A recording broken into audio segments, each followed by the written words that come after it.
It was a cold December day in 1956 when fate, timing, and sheer musical genius came together for what would become one of the most iconic jam sessions in the history of American music. Inside the walls of the Modest Sun Records studio in Memphis, Tennessee, four of rock and roll's earliest and greatest pioneers, Elvis Presley, Johnny Cash, Jerry Lee Lewis, and Carl Perkins, gathered by accident, or perhaps divine intervention, and created a moment so electric it would echo through history as the Million Dollar Quartet. The date was December 4th, and the session wasn't planned. Carl Perkins was in the studio to cut new material, joined by Jerry Lee Lewis, a then little-known piano player. Sam Phillips had just signed to the label. Elvis Presley, already a national sensation after signing with RCA, dropped by to visit his old stomping grounds. Johnny Cash, fresh off a tour, swung in too. What followed wasn't a formal recording session. It was a spontaneous jam, a casual gathering that turned into a holy grail of rockabilly folklore.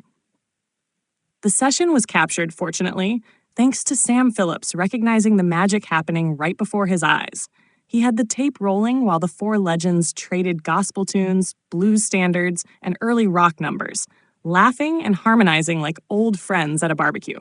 But what makes the Million Dollar Quartet so compelling isn't just the star power in the room, but the raw, unfiltered chemistry between these icons at the dawn of their careers.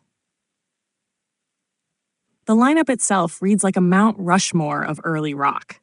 Elvis Presley had already changed the face of music by '56, introducing mainstream America to the electrifying blend of gospel, country, and rhythm and blues. Johnny Cash, the man in black, was still forming his outlaw image, blending rockabilly with folk and gospel to create a gritty, grounded sound. Jerry Lee Lewis, the wild child of the piano, would soon explode onto the scene with great balls of fire, but in this moment he was still a firecracker waiting for a spark. Carl Perkins, the writer of Blue Swede Shoes, brought his sharp guitar licks and rockabilly swagger, eager to prove he wasn't in Elvis's shadow. Though it was dubbed the Million Dollar Quartet by a Memphis newspaper the following day, playing off the combined future worth of these stars, the recordings themselves would stay buried for decades. It wasn't until the 1980s that the tapes saw an official release, long after the men had become legends and one, Elvis, had passed on. Listening to the session now, what stands out is not polished production or stadium-ready hits, but the joy. These were four young men, still new to fame, playing old gospel hymns like Peace in the Valley and Just a Little Talk with Jesus, joking between takes, and reminiscing about their influences.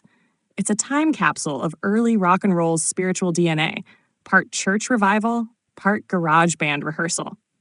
What also makes this moment significant is how it captures a fleeting innocence in an era about to change. Within a year, Jerry Lee would skyrocket into scandal. Johnny would be swallowed by fame and addiction before his legendary redemption. Carl would struggle to match his early success. Elvis would be drafted into the army and pushed further into the machine that made and eventually broke him. But here, for one night, they were just boys with guitars and a piano, lost in the music. In the decades since, the Million Dollar Quartet has become more than a moment. It's a myth, a musical Camelot. It inspired a hit Broadway musical, countless tribute shows, and endless speculation about what might have been if the quartet had ever made a record or gone on tour. It didn't need to happen again. Once was enough. Because the Million Dollar Quartet isn't just a jam session, it's proof that lightning can strike in a small Memphis studio, where legends don't just perform, they collide.